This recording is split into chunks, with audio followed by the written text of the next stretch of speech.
Hey guys, welcome to this little random match. I think it's a 64-man tournament. Yeah, that's right, 64-man tournament or something like that. Fuck it.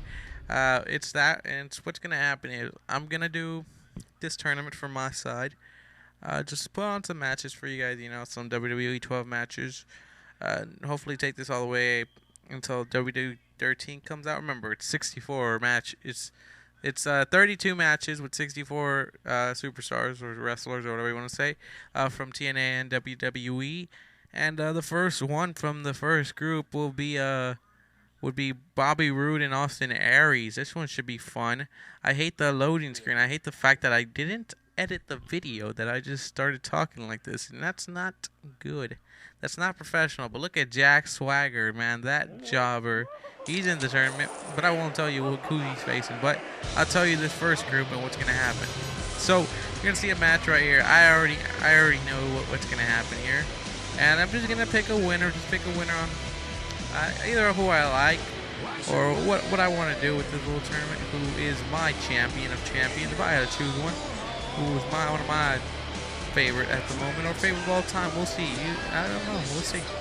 But this is Robert Roode and Austin Aries. This is the first match of Group A, and they're accompanied by Del Rio and Daniel Bryan, Justin Gabriel and Randy Orton, and Ted DiBiase and Jerry the King Lawler.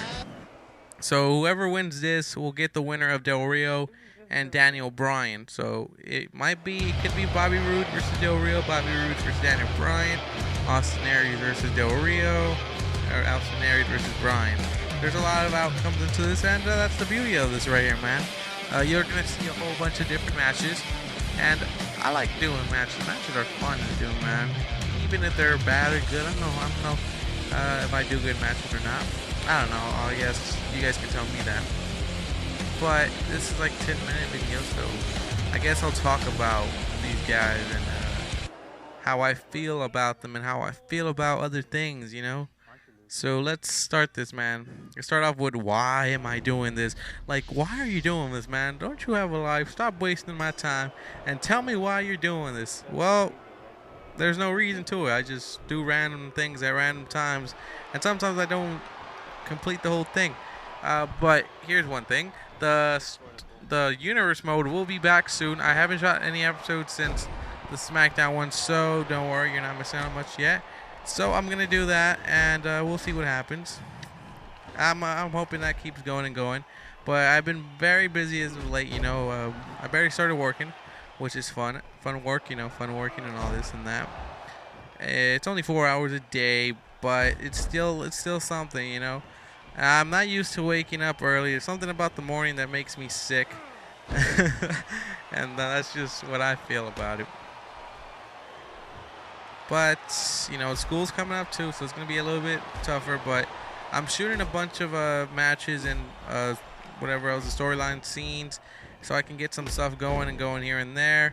I'm about to start shooting Extreme Rules. I haven't shot Extreme Rules yet. We'll see what happens there. That should be the next one I shoot. I'm thinking of who's going to win the matches and how am I going to put the scenes together. I know how I'm going to end the show already. I know that already. I have the big ending already and all this and that. So that's what I'm doing right now. Sometimes I just get lazy and I don't want to play the game or anything like that.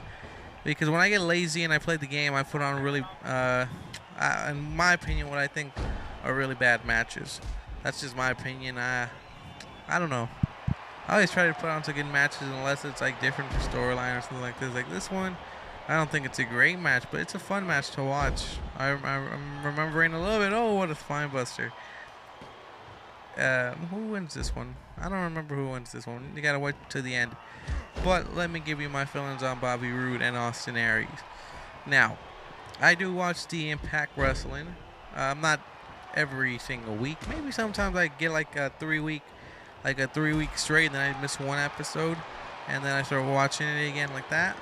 But I do like these two men, man. These two, I like the rivalry that they had. I like the matches that they had, and it was very entertaining. These two guys were having me on the edge of my seat on Impact, and as of late, I've enjoyed it a little bit more than my favorite company, WWE. But still love WWE more. But either way, these guys are pretty good. Pretty good. They're pretty good at telling a story in the ring when they're wrestling. They're pretty good at that, man. And Austin Aries, I never knew about him until he debuted on Impact. So I wasn't I guess a die-hard Austin Aries fan, but now I'm a fan of Austin Aries. I like what the guy does. I like what he does in that ring, what he does on the mic, all this and that. He's pretty dope. He's pretty dope. Robert Roode, though, I've liked him since the beginning of Beer Money. I started watching TNA like in when did Kurt Angle arrive in TNA? That's when I started watching TNA, when Kurt Angle arrived. Yeah, that's like the reason I started watching is because my cousin. Well, no, not my cousin. He's not my cousin anymore. What do you call a guy okay.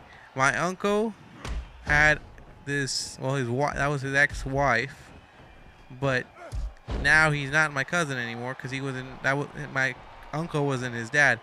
His mom was, it was confusing. That was his stepson. So what does that make him now? He's not. He was a stepson, but not anymore. So does it make him any relation to me or no? Right? No, right? Okay. Well, he brought me back. He told me Jeff Hardy was coming back to WWE. And when I stopped watching WWE, it was because of Jeff Hardy. I stopped watching wrestling completely because, hell, I was a Jeff Hardy fan, a big one too. And I still am a Jeff Hardy fan, man. The guy is awesome. And he told me about it, and then I watched it, and then he told me there's another company, and I watched that one. It was TNA, and I saw Kurt Angle coming in. I saw Christian there too. That's when I started to really go crazy, again for wrestling, because Christian was the peeps. That's when I really thought TNA was better than WWE. When I saw it, I was like, this thing is actually more funner to watch than the wrestling matches, because these guys are jumping off, doing crazy things I haven't seen before. And I always thought that was, they were better with the in-ring matches and all this and that. Hey, I'm just saying my opinion here. If you have a different opinion, you have a different opinion. We all have different opinions. But like I said, I like watching Impact, man. I'm glad they're on the air, man. They give me something to watch on Thursday nights, man. Simple as that. Starts at 5. I'll be here because I got the dish. The dish. Starts at 5, so I'm watching it, man. I'm watching it. I got my popcorn ready. I got my Pepsi ready. I got my chips ready. I got my sandwich ready. And I'm watching it, man. I like what they're doing now. It's not boring. I was watching Raw the other night, the one that just passed. That's the one where Ryback faced JTG and all this and that. And dude, the whole time I was like, shit, this is just not right. This is not. I don't like this one. I liked 102 and 101, episode 102, 101, and 1000. But 103 just, I don't know, left this. I don't want to complain about it or anything, but the only time I was really interested was when Brock Lesnar came out by himself. When it was Brock and HBK. But when Triple H came out, it kind of killed it for me. I'm going to tell you this right now. I'm not a huge Triple H fan. I'm not a huge fan of him. But I know he's one of the best, so I don't know about that. But I'm not a huge fan of him, so that's probably why I'm not that interested in it. And I wasn't so interested when I heard it was going to be Brock Lesnar and Triple H at SummerSlam. Honestly, man, that's not. I'm not. Maybe it'll be a good match. Maybe it will be. I'm not saying it won't. But I wasn't interested in it. The only one I'm interested in SummerSlam will probably be that Jericho and Ziggler match. And the video's coming to an end soon, so I'm going to start wrapping it up here. What's saying? Those Aces of 8 guys kicked the shit out of James Storm today. And that was a twist for me. I thought James Storm had something to do with it. I thought he would be going somewhere else, like heelish.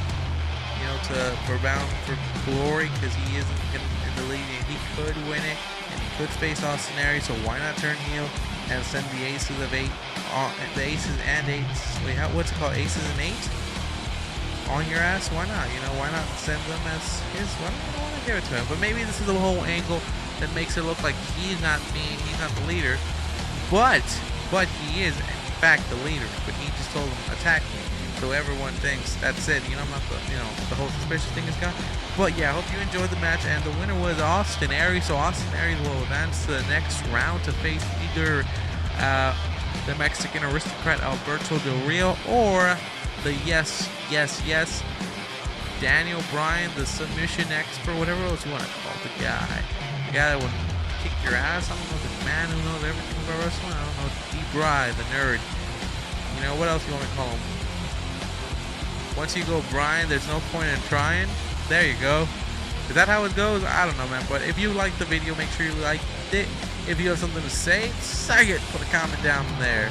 And if you are just watching this video and aren't subscribed to the channel, subscribe to the channel. There's going to be plenty more of these videos coming.